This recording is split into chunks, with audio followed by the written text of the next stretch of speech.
Hi friends, welcome to Fosrock Building Solutions. இந்த வீடியோவில் நம்ம என்ன பார்க்க போகிறோம்னா, அதாவது க்யூரிங் காம்பவுண்டு Fosrockல கான்க்யூர் WB ஒயிட்னு சொல்லிட்டு ஒரு கெமிக்கல் வருதுங்க. அந்த கெமிக்கலை பற்றி டீட்டெயில் தான் பார்க்க போகிறோம்.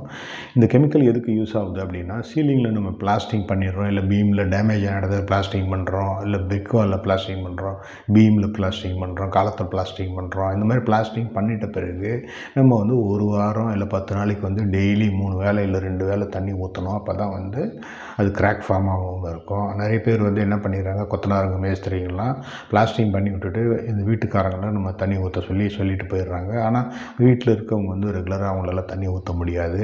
டெய்லி 3 வேளை 2 வேளை ஊற்ற முடியாது. சம்டைம்ஸ் ஃபேன் இருக்கும், சீலிங்லேயே எலக்ட்ரிக்கல் பாக்ஸ் இருக்கும், அதே மாதிரி வால்லேயே எலக்ட்ரிக்கல் பாக்ஸ் இருக்கும். அந்த மாதிரி பாக்ஸ் இருக்கிற இடத்துல வந்து நம்ம தண்ணி ஊற்ற முடியாது. அப்போ அதுக்கு வந்து என்ன பண்ணிடுறாங்க அவங்க, நிறைய பேர் வந்து அதை க்யூரிங் பண்ணாமல் விட்டுறாங்க. 2 நாள் தண்ணி ஊற்றுறாங்க, அதுக்கப்புறம் தண்ணி ஊற்றுறதில்ல. இதனால் என்ன ப்ராப்ளம் வரும் அப்படின்னா, கண்டிப்பாக வந்து நமக்கு உடம்பு வறட்சி ஆகிடுச்சுன்னா நமக்கு தண்ணி தேவை குடிக்கிறதுக்கு. அதே மாதிரி சிமெண்ட்லேயும் வந்து அது ட்ரை ஆகிடுச்சு அப்படின்னா அதுக்கு வந்து தண்ணி தேவை. அதனால் தண்ணி ஊற்றலை அப்படின்னு க்யூரிங் பண்ணலை அப்படின்னா அந்த இடத்துல கிராக் ஃபார்ம் ஆகிடும்.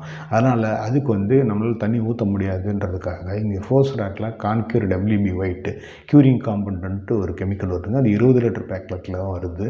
அதனால் உங்களுக்கு வந்து 20 லிட்டர் யூஸ் ஆகாது. இன்கேஸ் நம்மக்கிட்ட இருக்கிறத வந்து நீங்கள் யூஸ் பண்ணிக்கலாம். 5 லிட்டர் மினிமம் தரோம். அதனால் அந்த கெமிக்கல் வந்து நீங்கள் பிளாஸ்டிங் பண்ண சர்ஃபேஸஸில் அடிச்சிட்டிங்க அப்படின்னா, அதில் நீங்கள் பிளாஸ்டிங் பண்ண இடத்துல உங்களுக்கு வந்து அந்த க்யூரிங் காம்பவுண்ட் அப்ளை பண்ணிவிட்டு அதுக்குள்ளே பார்த்திங்கன்னா உங்களுக்கு வந்து ஒரு லேயராக ஃபார்ம் ஆகிடும். அந்த லேயர் வந்து உள்ளே இருக்க ஈரப்பதத்தை வந்து வெளியே விடாது, வெளியில் இருக்க டெம்பரேச்சரையும் உள்ளே கொண்டு போகாது. அப்போ வந்து உங்களுக்கு ஆட்டோமேட்டிக்காக உங்களுக்கு க்யூர் ஆகிடும். இந்த க்யூரிங் காம்பவுண்ட் அப்ளை பண்ணுறது மூலிமா உங்களுக்கு என்ன பெனிஃபிட்னா, உங்களுக்கு வந்து அந்த இடத்துல கிராக் ஃபார்மேஷன் வரவே வராது.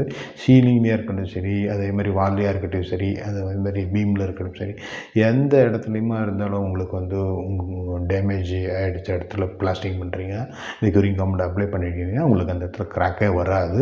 இது வந்து 100% ஷுவரு. நான் வந்து 34 வருஷமாக இதை யூஸ் பண்ணிகிட்ருக்கேன். அதனால் நீங்களும் இதை ட்ரை பண்ணுங்கள்.